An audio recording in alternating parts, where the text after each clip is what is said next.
नमस्कार, clean news UP में आपका स्वागत है और वक्त हो चला है दिन भर की सभी ताज़ा खबरों का। सरकार ने संसद में बताया कृषि कर्ज माफ करने की योजना नहीं, किसानों पर 16.80 लाख करोड़ रुपए का एग्रीकल्चर लोन बकाया। देश के किसानों पर 16.80 लाख करोड़ रुपए का कृषि कर्ज बकाया है। लोकसभा में वित्त राज्य मंत्री भागवत कराड़ ने यह जानकारी दी। उन्होंने बताया कि तमिलनाडु में करीब 1.64 करोड़ किसानों के खातों पर 1.89 लाख करोड़ का कृषि कर्ज बकाया है। सरकार ने यह भी स्पष्ट कर दिया कि वह कृषि ऋण माफ करने नहीं जा रही है। कराड़ ने बताया कि सरकार के पास कृषि ऋण माफ करने का कोई प्रस्ताव विचाराधीन नहीं है। दरअसल तमिलनाडु के करूर से सांसद एस ज्योतिमणि ने राज्यवार किसानों पर बकाया कृषि ऋण की जानकारी मांगी थी। कर्ज के मामले में यूपी तीसरे नंबर पर। इसके लिखित जवाब में वित्त राज्य मंत्री कराड़ ने नाबार्ड के आंकड़ों के हवाले से जानकारी दी। इसके मुताबिक इस 31 मार्च तक कृषि ऋण मामले में आंध्र प्रदेश दूसरे नंबर पर है। वहां 1.69 लाख करोड़ रुपए बकाया है। कर्ज के मामले में तीसरे नंबर पर उत्तर प्रदेश है। वहां किसानों पर 1.55 लाख करोड़ का कर्ज बाकी है। राकेश टिकैत बोले, योगी और मोदी में चल रही आपसी लड़ाई, आदित्यनाथ बनना चाहते हैं प्रधानमंत्री। कृषि कानूनों को लेकर केंद्र सरकार और किसान संगठनों में टकराव जारी है। जहां केंद्र सरकार ने तीनों कानूनों को वापस लेने से इनकार कर दिया है, वहीं किसान संगठन भी कृषि संसद के जरिए नेताओं को घेरने की कोशिश में जुटे हैं।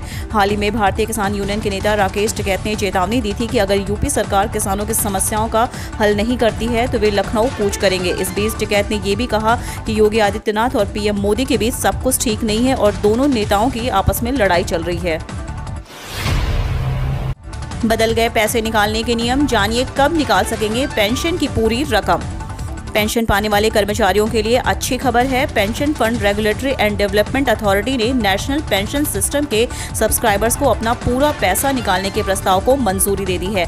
पीएफआरडीए ने कहा कि वो सब्सक्राइबर्स जिनका कुल पेंशन कॉर्पस 5 लाख रुपए या इससे कम है, वो बिना एन्युटी खरीदे अपना पूरा पैसा निकाल सकते हैं। यह है यूपी बोर्ड हाई स्कूल और इंटर रिजल्ट में देरी का कारण, 31 जुलाई तक संभावना कम।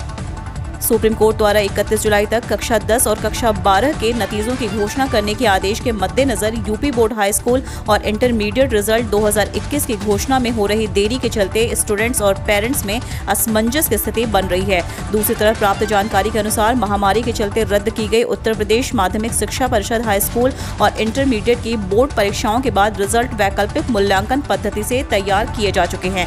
हालांकि यूपी बोर्ड रिजल्ट 2021 की घोषणा में यूपी सीएम की अनुमति का इंतजार किया जा रहा है, क्योंकि इस बार बिना परीक्षा के ही नतीजे घोषित होने हैं। बता दें कि उत्तर प्रदेश माध्यमिक शिक्षा परिषद अधिनियम में बिना परीक्षा यूपी बोर्ड रिजल्ट जारी किए जाने का प्रावधान नहीं है। ऐसे में यूपी सरकार द्वारा इस संबंध में शासनादेश जारी होने का इंतजार यूपी एमएसपी द्वारा किया जा रहा है। सम्मेलनों की सियासत में ओवैसी भी कूदे, एआईएमआईएम ने सपा पर लगाया मुस्लिमों के साथ वादा खिलाफी का आरोप।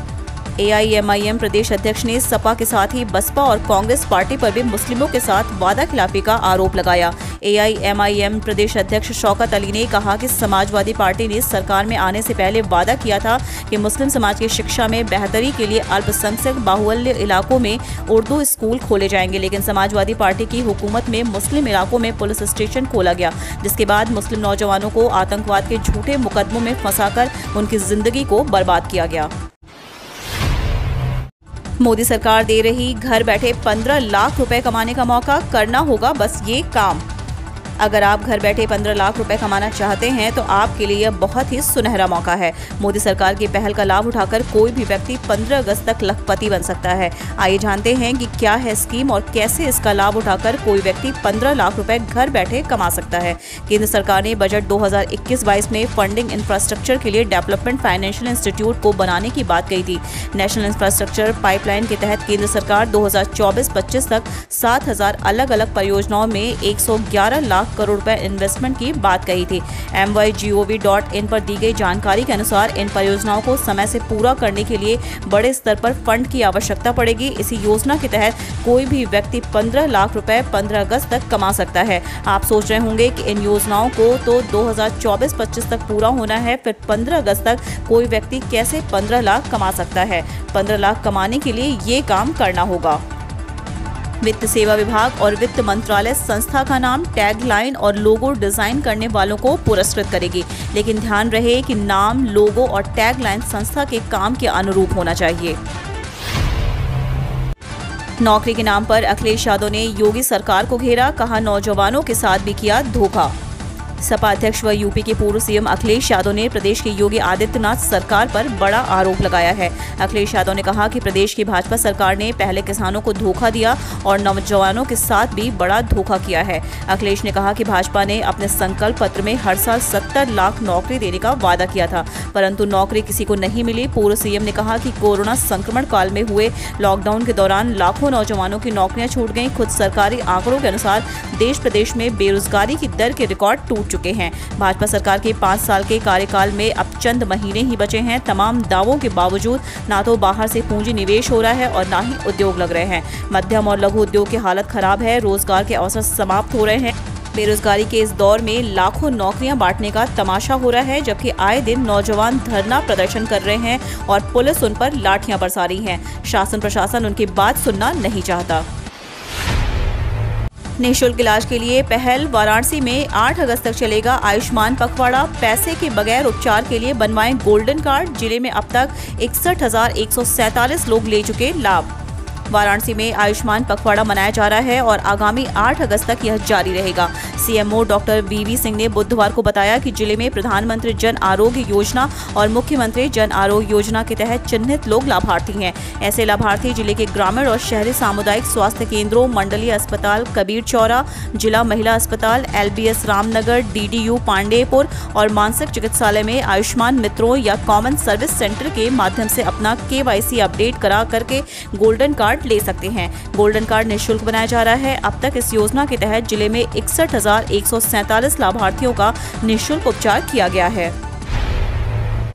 एम्बुलेंस चालकों पर बढ़ रहा शासन प्रशासन का दबाव, पुलिस ने कुछ लोगों की गिरफ्तारी की, मोबाइल छीने, हालांकि बाद में चेतावनी देकर छोड़ दिया। बीते करीब 4 दिनों से प्रदेश में चल रही हड़ताल की वजह से तमाम मरीजों को मुसीबतों का सामना करना पड़ रहा है।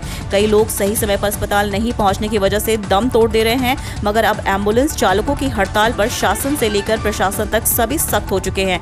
बरेली में मंगलवार देर रात फतेहगंज पश्चिमी थाना इंस्पेक्टर ने मौके पर जाकर कुछ लोगों को गिरफ्तार भी किया, हालांकि बाद में समझा बुझाकर छोड़ दिया गया। कहा कि यहां से एम्बुलेंस को हटाकर अपने अपने स्थलों पर लगाओ, जिससे आम जनता को समस्या न हो। हालांकि गिरफ्तारी के बाद तमाम एम्बुलेंस चालक डर गए और वह निश्चित स्थलों पर एम्बुलेंस लगाने के लिए तैयार हो गए। बहरहाल उनका कहना है कि हड़ताल अभी जारी है। अब सभी एम्बुलेंस चालक अपने अपने स्थलों पर एम्बुलेंस खड़ी करके हड़ताल करेंगे।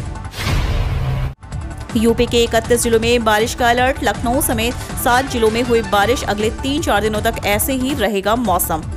सावन महीने में बुधवार सुबह लखनऊ में तेज हवाओं के साथ बूंदाबांदी हुई, इससे मौसम सुहाना हो गया। गर्मी व उमस से राहत मिली है। मौसम विभाग का दावा है कि अगले 3 से 4 दिनों तक ऐसा ही मौसम बना रहेगा। बुधवार को प्रदेश में 31 जिलों के लिए अलर्ट जारी किया गया है, यानी यहां जोरदार बारिश के साथ आकाशीय बिजली भी गिर सकती है। मौसम विभाग ने लोगों को सचेत रहने के लिए कहा है। हम रोज ऐसी ही न्यूज़ लाते रहेंगे। यदि आपने अभी तक क्लीन न्यूज़ यूपी को सब्सक्राइब नहीं किया है तो फटाफट सब्सक्राइब कर ले, साथ ही बेल आइकन को दबा दें ताकि कोई भी अपडेट मिस ना हो।